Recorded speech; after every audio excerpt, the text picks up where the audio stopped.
Thank you. I think that's a very good question. Right? I think first of all, there's more opportunity than challenge, but let me start with the challenges. Obviously, Thai is a language that is spoken by 70 million people, which sounds like a lot, but in the bigger sense, it's quite a small language. It's also a language that from the structural perspective is very dissimilar to many of the other languages. So there's obviously a challenge around Thai language and AI. I think we can see that it's getting better and better, but we can also see there's a need to localize some of that to make sure the nuances and the components are really reflected of Thai language within that. I think that's one challenge. I think the other challenge is around the ability to accumulate enough data to build the AI on top, to train the models, to work around that basically.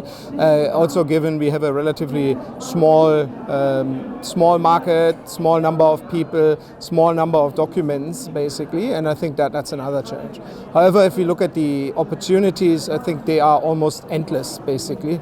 I think we have the opportunity with AI to do a bottom-up a broad adoption basically, which helps to make everyone's life easier in a day-to-day work, and you need to leverage these tools basically, and we can see them helping a lot.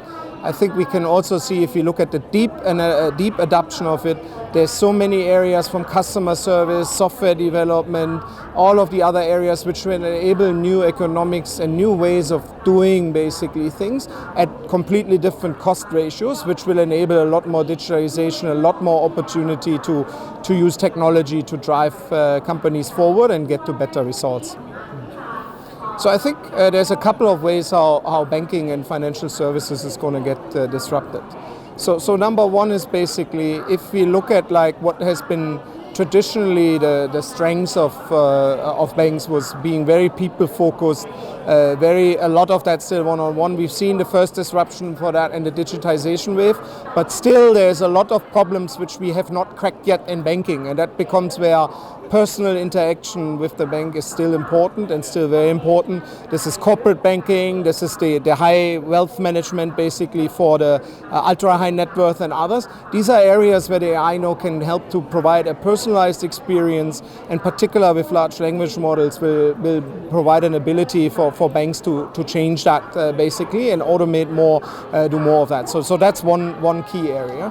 I think the other thing is also with AI having an impact on the overall cost of technology on all of these components. The entry cost for certain things are going to get very different, and it will also help to reduce a lot of the technology debt that a lot of Thai banks have actually built up, which has stopped them from doing the full adoption, the full drive to digitization. I think AI offers a new way of reducing technical debt and help to remove that as well. So I think these are the two core things I would say in terms of disruption to banking in Thailand. We take AI very, very seriously. So number one, in terms of our strategic targets, we made a commitment to have 75% of our revenue AI enabled in the next 4 years. That is a big number. At the moment, we are somewhere 18-19%, so that's a big uptake. So you can see it's very, very important for it. So if we look at the ingredients of success for us, for SCBX that we put into it, number one is we need the data. We put a lot of effort, we put a lot of time, and we put a lot of focus on making sure we have the right data available and that we can take advantage of the AI,